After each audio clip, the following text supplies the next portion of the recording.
27 તાલુકામાં 2 ઇંચથી વધુ વરસાદ પડ્યો છે। સૌથી વધુ બનાસકાંઠાના વડગામ તાલુકામાં વરસાદ નોંધાયો છે। વડગામમાં 4.5 ઇંચ વરસાદ નોંધાયો, નડિયાદમાં 4.1 ઇંચ વરસાદ નોંધાયો છે, મેઘરજમાં 4 ઇંચ, બગસરામાં 3.9 ઇંચ વરસાદ નોંધાયો, મહુદામાં 3.7 ઇંચ, દહેગામમાં 3.6 ઇંચ જેટલો વરસાદ નોંધાયો છે। 24 કલાકમાં સૌથી વધુ બનાસકાંઠામાં વરસાદ નોંધાયો છે। હવામાન વિભાગ દ્વારા પણ આગામી સમયમાં ભારે વરસાદની આગાહી કરવામાં આવી છે। જોકે સવારથી ઘણા પંથકમાં વાદળછાયું વાતાવરણ છે અને વરસાદ નોંધાઈ રહ્યો છે।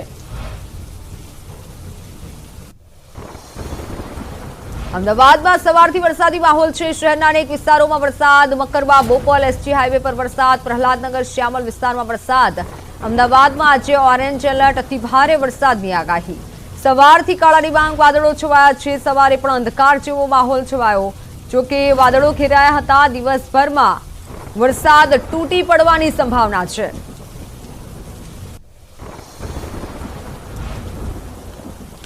અમદાવાદમાં સવારથી વાતાવરણ બદલાયેલું છે। જોકે ગઈકાલે પણ અમદાવાદમાં વરસાદ નોંધાયો હતો અને આજે પણ વરસાદ તૂટી પડે તેવી આગાહી કરવામાં આવી છે। હવામાન વિભાગ તરફથી ભારે વરસાદની આગાહી કરાઈ છે। સવારે પણ અંધકાર જેવો માહોલ સર્જાયો છે। સવારથી ધીમી ધારે અમદાવાદમાં વરસાદ થઈ રહ્યો છે। પૂર્વ વિસ્તારમાં પણ વરસાદી માહોલ હતો, સાથે પશ્ચિમ વિસ્તારમાં એસજી હાઈવે, મકરબા સહિત વિસ્તારોમાં કાળા ડિબાંગ વાદળો સવારથી છવાયેલા છે। એટલે અમદાવાદમાં આજે વરસાદ તૂટી પડશે તેવી આગાહી કરવામાં આવી છે। વરસાદ અંગે હવામાન વિભાગે મોટી આગાહી કરી, ભારે વરસાદ થઈ શકે છે। ઘણા વિસ્તારોમાં વરસાદ પડવાની શરૂઆત પણ થઈ ચૂકી છે। અમુક વિસ્તારોમાં સવારથી ધીમી ધારે વરસાદ થઈ રહ્યો છે। અમદાવાદમાં ગઈકાલે પણ સારો વરસાદ નોંધાયો હતો અને આજે પણ વરસાદની આગાહી છે। કાળા ડિબાંગ વાદળો ઘેરાયેલા છે। અમદાવાદમાં આજે ઓરેન્જ એલર્ટ છે। અમદાવાદમાં આજે ભારેથી અતિ ભારે વરસાદ થઈ શકે છે। સવારે પણ અંધકાર જેવો માહોલ હતો અને અત્યારે પણ માહોલ એવો છે કે જાણે વરસાદ તૂટી પડશે। કાળા ડિબાંગ વાદળો ઘેરાયા છે અને ધીમી ધારે વરસાદ પડવાની શરૂઆત થઈ ચૂકી છે। જોકે નોકરી ધંધાર્થે જતા લોકો ભીંજાયા હતા અને ક્યાંક ટ્રાફિક જામના દ્રશ્યો પણ સર્જાયા હતા, પરંતુ વીકેન્ડનો માહોલ હોવાથી ટ્રાફિક ઓછો થયો હતો। સવારથી અંધકાર ફેલાયેલું છે અમદાવાદમાં, જાણે કે વરસાદ હવે તૂટી જ પડવાનો છે। હવામાન વિભાગ તરફથી પણ સારા વરસાદની આગાહી કરવામાં આવી છે। ભારેથી અતિ ભારે વરસાદની આગાહી કરવામાં આવી છે। ઓરેન્જ એલર્ટ આજના દિવસે રહી શકે છે। ગઈકાલે પણ અમદાવાદમાં ધોધમાર વરસાદ વરસ્યો હતો। ઘણા વિસ્તારોમાં પાણી ભરાયા હતા। પૂર્વ વિસ્તારમાં ખાસ પાણી ભરાવાની સમસ્યા સર્જાઈ હતી। ઘણા વાહન ચાલકોના વાહનો પણ ખૂટવાયા હતા। ભારે વરસાદના કારણે લોકોના હાલ બેહાલ થયા હતા।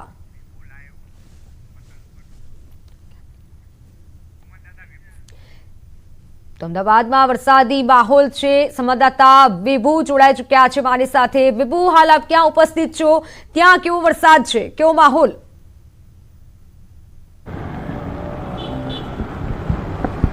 મિત્તલ, અત્યારે અમદાવાદ શહેરમાં વરસાદી માહોલ છે તે જામ્યો છે, કારણ કે વરસાદની ત્રણ સિસ્ટમ સક્રિય છે અને તેના કારણે સમગ્ર ગુજરાતમાં સારો વરસાદ થવાનું અનુમાન છે। હવામાન વિભાગ દ્વારા આગાહી કરવામાં આવી છે કે આગામી 5 દિવસ વરસાદી માહોલ યથાવત રહેશે। આપને આ દ્રશ્યો પણ બતાવવા માંગીશ કે અમે અમદાવાદના વેજલપુર વિસ્તારમાં છીએ। મકરવા રોડ છે કે જ્યાં અત્યારે વરસાદ વરસી રહ્યો છે। અમદાવાદ સમગ્ર શહેરમાં ધીમી ધારે વરસાદ વહેલી સવારથી જ શરૂ થઈ ગયો છે। જો કે રજાનો માહોલ છે, આ માહોલમાં વરસાદી માહોલની પણ લોકો મજા લેશે, કારણ કે અત્યારે જે રીતે વરસાદ છે ધીમી ધારે છે અને તેના કારણે જે પાણી ભરાવાની સમસ્યા છે તે હજી સર્જાઈ નથી અને તેના કારણે જ લોકો વહેલી સવારે જે નીકળતા હોય છે તે રોડ ઉપરથી પસાર થઈ રહ્યા છે। પરંતુ હવામાન વિભાગ દ્વારા જે આગાહી કરવામાં આવી છે કે ભારેથી અતિ ભારે વરસાદ રહેશે, એટલે કે અમદાવાદ શહેરમાં આજે ભારે વરસાદની આગાહી કરવામાં આવી છે। સાથે જ થંડરસ્ટોર્મ એક્ટિવિટીઝ અત્યારે થઈ રહી છે, એટલે કે 10 વાગ્યા સુધીમાં જે થંડરસ્ટોર્મ એક્ટિવિટીઝ થશે અને તેના કારણે અમદાવાદ શહેર અને ગાંધીનગરમાં વરસાદની આગાહી કરવામાં આવી છે। સાથે જ સમગ્ર ગુજરાતમાં જે વરસાદની આગાહી છે તેમાં દક્ષિણ ગુજરાતના વલસાડ છે કે જ્યાં અત્યંત ભારે વરસાદની આગાહી કરવામાં આવી છે, તો નવસારી, વલસાડ, સુરત, તાપી સહિતના જે વિસ્તારો છે કે ત્યાં અતિ ભારે વરસાદ રહેશે। અને ભાવનગર અમરેલીમાં પણ અતિભારે વરસાદની આગાહી કરવામાં આવી છે. સાથે જ સૌરાષ્ટ્રના અમુક જિલ્લાઓ છે, પૂર્વ મધ્ય ગુજરાત અને ઉત્તર ગુજરાતમાં ભારે વરસાદની આગાહી છે તે કરવામાં આવી છે. ગઈકાલે પણ ખૂબ સારો વરસાદ થયો છે અને આજે પણ સારો વરસાદ થવાનું હવામાન વિભાગનું અનુમાન છે. જોકે સારા વરસાદની આતુરતાથી રાહ જોઈ રહ્યા હતા. ઓગસ્ટ મહિનો શરૂ થયો ત્યારથી જ સામાન્યથી મધ્યમ વરસાદી ઝાપટા આવતા હતા. વરાપ નીકળી ગઈ છે. અત્યારે જે ચોમાસુ કૃષિ પાકને પણ પાણીની જરૂર હતી એવા સંજોગોમાં જે અત્યારે વરસાદ થઈ રહ્યો છે, ખેડૂતો પણ ખુશ છે. બિલકુલ બેબુ, આભાર માહિતી બદલ.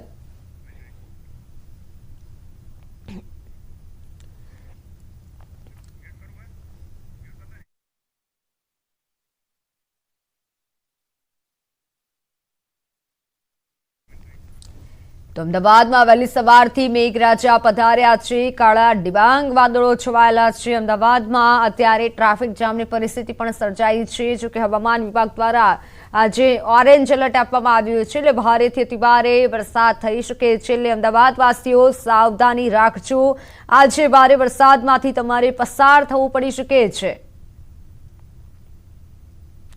સવારથી વરસાદી માહોલ છવાયેલો છે. ઘણા વિસ્તારોમાં તો પાણી ભરાવાની સમસ્યા પણ શરૂ થઈ ચૂકી છે. ખાસ કરી પૂર્વ વિસ્તાર કે જ્યાં માત્ર થોડા વરસાદમાં પાણી ભરાતા હોય છે, પરંતુ હવે તો પશ્ચિમ વિસ્તારમાં પણ થોડા વરસાદમાં જ પાણી ભરાવાની સમસ્યા સર્જાઈ રહી છે અને જેથી સ્થાનિકોના હાલ પણ બેહાલ થતા હોય છે. વાહન ચાલકો અટવાતા હોય છે. ગઈકાલે પણ ભારે વરસાદ આવ્યો હતો. આજે અતિ ભારે વરસાદની આગાહી છે. ભારેથી અતિ ભારે વરસાદ અમદાવાદમાં થઈ શકે છે.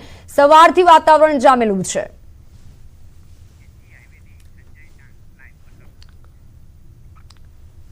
તો એસજી હાઈવેથી સંવાદદાતા સંજય ટાંક જોડાઈ ચૂક્યા છે. સંજય, હાલ ત્યાં કેવો વરસાદ છે, કેવો માહોલ છે? સવારની વાત કરીએ તો સવારથી કાળા ડિબાંગ વાદળો ઘેરાયેલા છે. લાગે કે જાણે હવે તૂટી જ પડશે.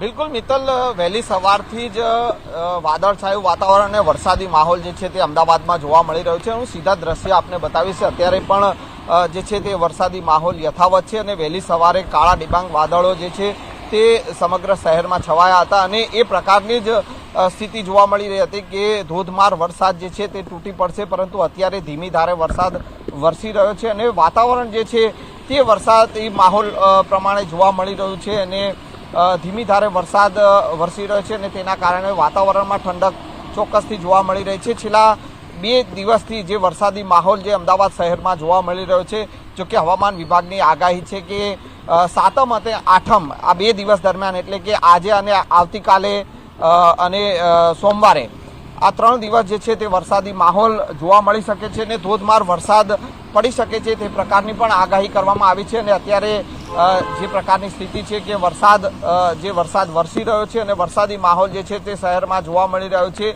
ધીમી ધારે અત્યારે વરસાદ છે. શહેરમાં અલગ અલગ વિસ્તારોની વાત કરવામાં આવે તો આ એસજી હાઈવે વિસ્તાર છે, પ્રહલાદનગર વિસ્તાર છે, આ ઉપરાંત મકરબા, સાઉથ બોપલ, તેમજ આ સિંધુ ભવન રોડ છે, સેટેલાઇટ વિસ્તાર છે. તમામ જગ્યાએ ધીમી ધારે અત્યારે વરસાદ છે તે જોવા મળી રહ્યો છે અને વરસાદી માહોલ જે છે ને તેના કારણે વાતાવરણમાં ઠંડક જે છે તે ચોક્કસથી જોવા મળી રહી છે. જી મિત્તલ.